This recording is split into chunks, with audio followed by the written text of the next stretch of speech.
Yeah, I'm not judging. Numbers are fewer today. I see who the real ones are. Okay, I can look around the room and I'll remember this. Make sure. Laboring on Labor Day. It's good. Um, Certainly excited that we're 1-0. Also look at we're so far from where I think a finished product will be. And guys understand that. And I think in coaching, teaching, you look at teachable moments and able to learn from your experiences. We left a lot on the field in all three phases. So it's nice to be in a position that you win a game, but also we know that we can and will be a heck of a lot better week two, and excited about that, what the process of that looks like. How good can we get this team from the time the game was over Saturday afternoon till this next Saturday at 7:30. So again, I want to give a lot of thanks to the crowd, and the student section was off the charts. I thought it was really a great. They created energy in the stadium. The students and Ross Aid Brigade was awesome. The band was tremendous. It felt like college football, and it's exciting, and I know our guys sure appreciated it. We've got a big challenge ahead of this week. We're going to talking about the opponent. I think Coach Hill is going into year 10, I believe, and got a lot of respect for him. Was a really good player, and then he's been a really good coach. And watching their film from the other night, they play really tough. They've got good players. They're coached really well. We're going to have to make sure in all three phases that we're ready to go play our A game. Because I know they will be. And so we're excited about how we're going to build that this week with the plan and the playbook of the week, so to speak, in all three areas. And then at 7:30 we'll tee it up, and every game's its own story within itself. So excited for the opportunity to lead this group into week two and see the improvements on how we can make them. Barry, after the game, you were pretty immediately and specifically critical of the tackling in that performance. Just as you look back on it and scrutinized it further with the film, what stood out, and how do you fix that going forward when I assume you're not ramping up the tackling necessarily in practice? Yeah, I think you look, we tackled well early. We hit a lull a little bit in the second quarter, and I think some of it, fundamentally, we've got to take another step or two. We've got to take, close down the space between when we're lunging for tackles, running our feet. So there's some things fundamentally that I think we can do better in that regard. It's also swarming the ball. I thought there were points of the game that we played really hard and did a great job of pursuit of the football. And there's other times we missed tackles. So, I was a little quick to judge on some of that, I think, but I also know that we've got to be a great tackling team as the season continues to go on. And there's ways you do that fundamentally, obviously schematically, and then getting hats to the ball and try to populate the ball as much as you can. So certainly that is one area of our game that we know we've got to get better, and we will.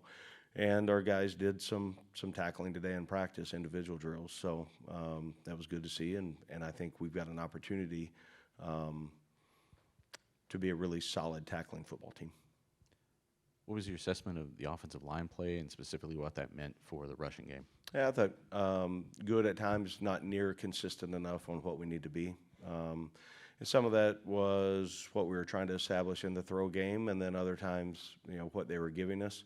But I would like for both sides of the ball in the line of scrimmage to play more consistent, and we will. We've got the people to do it, and the understanding schematically on what we're trying to do, though, we'll get where we need to be.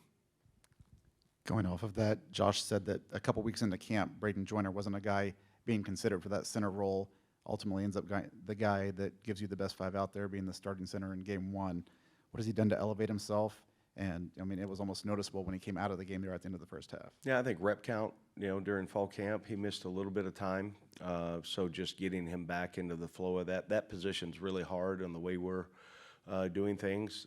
From a communications standpoint, there's a lot on that position. And I think this continuity with he and Ethan and Jalen in the interior three, I think the more and more they're together there, that's going to help. But we also know that, you're a play away from not having that. So the rotation on what it needs to be, whatever 5 we put it out there, we've got to be able to go execute at a high level. What challenges does Southern Illinois present that maybe you need to see after playing a game and winning 31-0? Yeah, I think they pulled their starters so early the other night because they got up on their first opponent. But it really impressed with their quarterback and his play. He's got makes throws and runs well and is elusive in breaking tackles and looks to me like he's got really good speed. I think they're, a couple of running backs they played the other night are big and powerful in the way they finish runs. Defensively, very, very impressed with their front 7. I mean, they're attacking downhill. They're playing on their other side of the line of scrimmage. And then secondary, they played about whatever they wanted to the other night and had success. So they've got talent. And again, I think they're very well coached, and we need to have a great week of preparation. Just kind of looking to throw the ball down the field in the second half, playing with a big lead. How much of that was about using that opportunity to develop that phase of the game in a live game? Yeah, I think really, and I'd have to ask Josh again. I don't remember. I think we only called 3 actual shots down the field throughout the course of the game. Some others were converted to that because of what we got defensively. So they were still, they were playing and tight in their coverage. So some of the reads ended up being down the field more than maybe what we actually called. But I think that's got to be a big part of our game, and a lot of that you're going to have to be able to set up with how you run the ball, and then that sets up a vertical passing game. So it goes hand in hand, and I think the more we can do it in practice and then feel comfortable with it, the better we'll be able to execute it on game day. Barry, I know you respect all your foes, but just your thoughts on playing in an FCS school. Yeah, I think you look at the opponent this week and you look at their history. I'm going to talk since Coach has been there. I think they've beaten 5 FBS schools, and I may be wrong on that, maybe more than that, but I recall 5 looking at him last night. He's been to the playoffs multiple times. They're ranked in the top 20 of their division.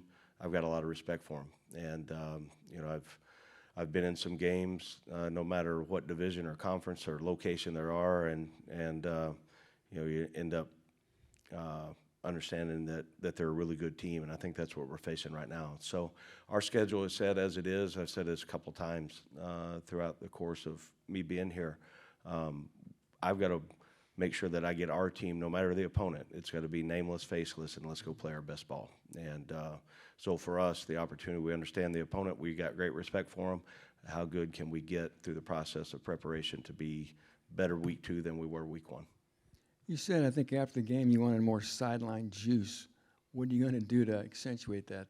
Well, I've got to educate our team on what it's supposed to look like, and I didn't do that week 1. So I learned to never assume.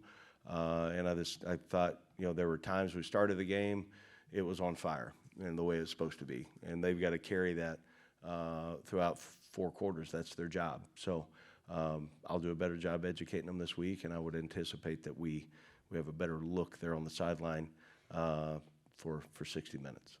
I'm going to channel my inner James Shebust and ask about the punter.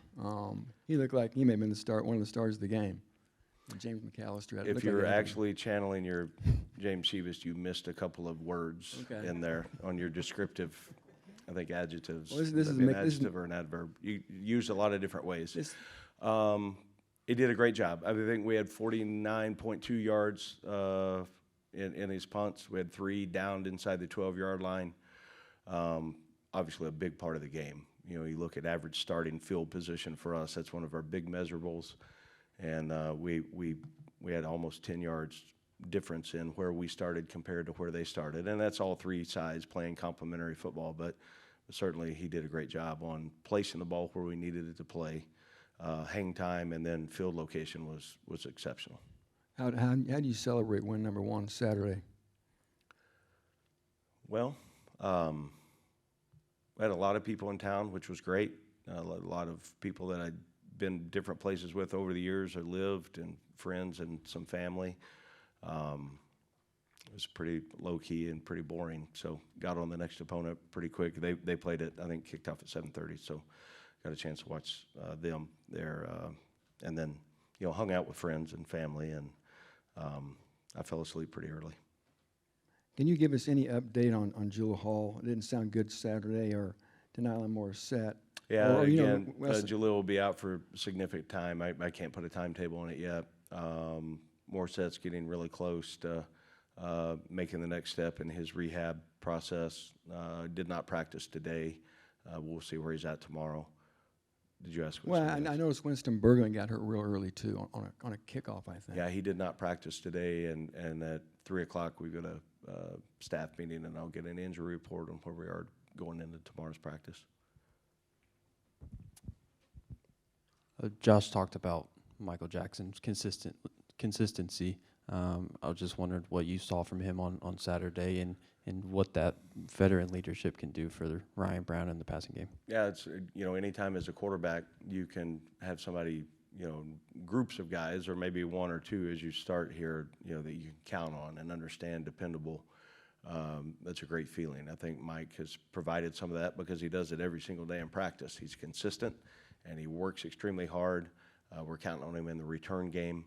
And then offensively, you can see, the more and more how he's going to continue to earn opportunities. This is the way he prepares and practices. I forgot to ask, do you guys establish any sort of like players of the week, any kind of like, as you go back and grade guys game to game, did you have anybody? We always, as a team, we watch every special teams clip together, and the entire team's in there. So we give a special teams player of the week award away. We give a look squad player of the week on offense, defense, and kicking. And then we will recognize certain plays, 1 to 2 to 3 on either side, that just extra effort, mental strain, and toughness that doesn't show up in the stat book. So we did that this morning, and good for guys to understand, and get recognized in front of their peers. I think that's always a positive. Who was a special teams player of the week? Jaheim Merriweather. His speed down the field on kickoff coverage really helped in a lot of ways. He was good on punt return, and he's making progress.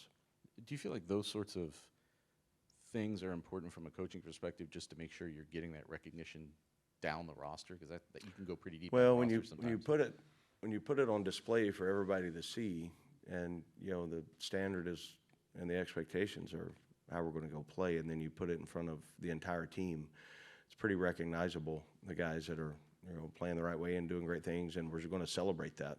And and we're getting close. I mean, eventually it's going to be like the really cool thing to be. It's like the player of the week. And, there's a lot of times it won't show up in the stats on who that is. It's going to show up on just playing hard and doing things the Purdue way. You guys obviously have done a good job finding talent at quarterback through the portal, and there's a lot of examples throughout college football, guys coming in and transfer quarterbacks having success. At the same time, I guess, what are you seeing as a balance between the need to develop your own talent there? Is it more critical at quarterback, and does the revenue share era and how you're trying to spend money there factor into that at all?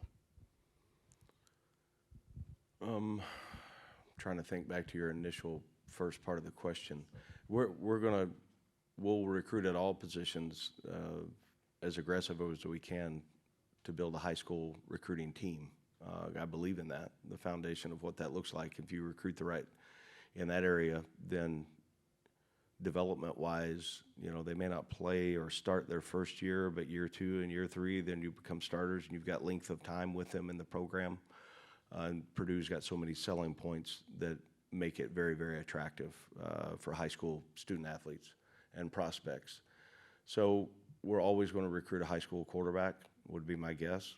And then it kind of depends on the depth of when the season is over, what that looks like. If we need to, if we have attrition and you have to add guys that, I'm not going to sign multiple high school guys. So if you lose an older guy, we're probably going to go get an older guy to replace that, just on the balance of the roster and what it looks like.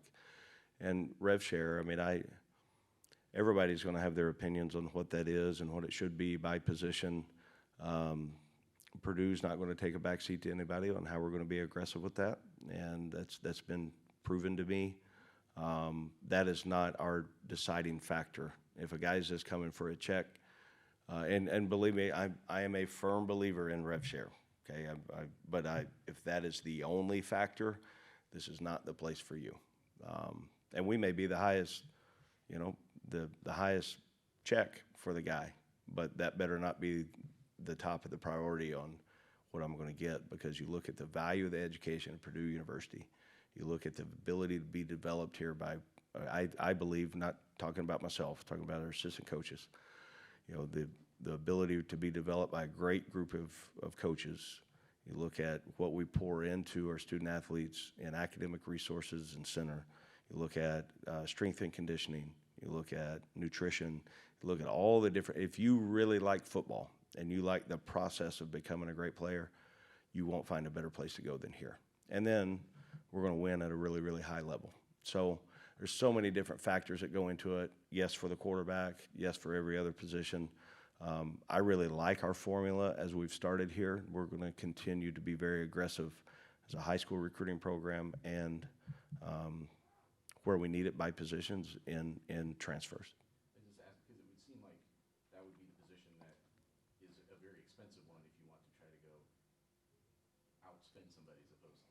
I don't know. I mean, you look at the value of what you think the player is for your team, in my opinion, and then, I think if we. There's so many narratives and examples of what's a guy really making. I mean, I don't even know how you prove that. I'm not going to throw out examples, but let's look at what so-called some of the highest paid quarterbacks, how they performed this last week. I don't know. But I don't know what fact is on, player X as he's really receiving that. I mean, there's not that information's not shared. Barry, you practiced under the lights at Ross 8 a couple weeks ago in preparation for this. Do you make any alterations to going through a week where you're going to play at 7:30 at night versus a noon game? I mean, we were a little later this morning just because no classes and, no academic requirements on for our guys, so we let them sleep in a little bit this morning. Allowed our staff a couple more hours of game plan before we had our Monday practice. Tuesday, Wednesday, Thursday will be exactly the same normal time. Friday is going to be our normal Friday now, and then Saturday. Luckily, last year we had 6 Friday night games,